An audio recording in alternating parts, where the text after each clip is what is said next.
Welcome back. Those were the main headlines. Now more details. President Abdel Fattah al-Sisi met on Saturday with Minister of Justice Omar Marwan to follow up on the ministry's efforts regarding the preparation of draft personal status law.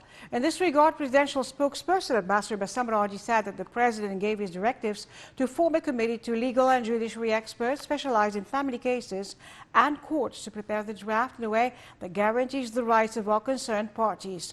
Marwan reviewed the ministry's ongoing efforts to develop the litigation system related to the Egyptian family in order to achieve the desired stability in the society and preserve the rights of all family members. The ministry also presented the judiciary efforts to achieve prompt justice by dealing with a huge number of cases brought daily before the Egyptian courts in all their forms. Under the auspices of President Abdel Fattah al-Sisi, the annual meeting of the Islamic Development Bank concludes its activities in Sharm el-Sheikh on Saturday. The meetings took place under the slogan, Recovering the Pandemic, Sustainability and Facing the Challenges. A number of sessions were held on the sidelines of the meeting with the participation of Prime Minister Mustafa Madbouli. The Prime Minister asserted that Egypt developed a clear vision regarding its economic policies, which enabled it to attract more investments. Madbouli also stressed that Egypt has been keen on launching development projects based on an adequate infrastructure in order to attract more investments and create more jobs. Minister of Defense Lieutenant General Mohammad Zaki inspected on Saturday one of the main arsenal workshops affiliated to the Weapons and Ammunition Department. The minister praised the efforts exerted by the troops to boost the technical and combat capabilities and to cope with the global scientific development in this field.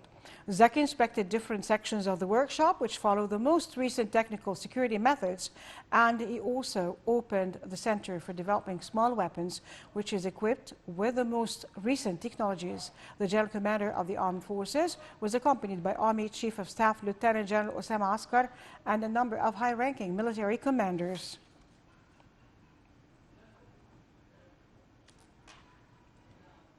Egyptian and Saudi Arabian navies concluded their joint naval drills, Red Waves 5, at the Saudi Arabian territorial waters in the Red Sea. The drills, which were joined by Jordan, Djibouti, Sudan and Yemen, lasted for several days. Details. The Red Wave 5 of the Western Fleet, implemented by the Egyptian and Saudi naval forces, concluded off the Saudi Red Sea coast of Jeddah. Countries bordering the Red Sea, including Jordan, Sudan, Djibouti and Yemen, all participated in the joint naval exercise, which was also attended by observers from Somalia. The Red Wave 5 maneuver witnessed the implementation of a number of combat trainings, including the clearance of fortified sites, intrusion and live fire shooting in support of combat aircraft and helicopters to carry out tactical tasks aiming to achieve the joint task principle. The drills were also enhancing TIC2. The drills also aimed at enhancing military cooperation, unify concepts, raise combat preparedness, and exchange experience that would contribute to upgrading the security abilities to protect the seas and regional and international water passages and guarantee maritime navigation in the Red Sea.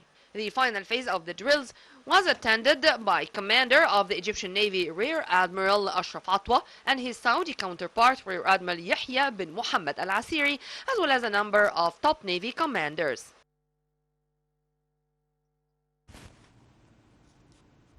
The United Nations denounced an attack targeting peacekeeping forces in Mali that killed 2 Egyptian peacekeepers and injured others. In the second attack targeting UN peacekeepers in Mali in 3 days, describing it as a coward attack. The UN spokesman Stephanie Dujarric said that the accident is the 6th attack targeting the UN mission since the 22nd of May.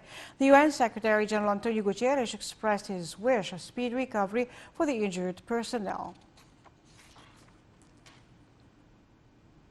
Top U.S. General Mark Milley said on Saturday during a visit to Stockholm ahead of a military exercise that Finland and Sweden joining NATO would put Russia in a difficult military position in the Baltic Sea. The 2 Nordic neighbors, which both have long borders and the Baltic Sea, applied last month to join the military alliance amid security concerns after Russia invaded Ukraine in February, although they face objections from Turkey.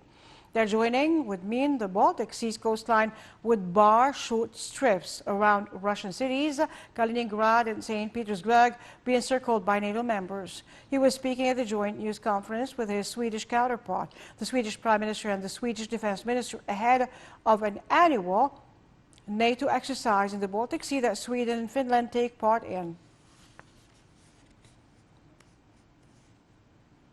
Ukraine said on Saturday it had recaptured a swathe of the battlefield city of Severodonetsk in a rare counter-offensive against Russia's main assault force that has been steadily advancing in the east. Details.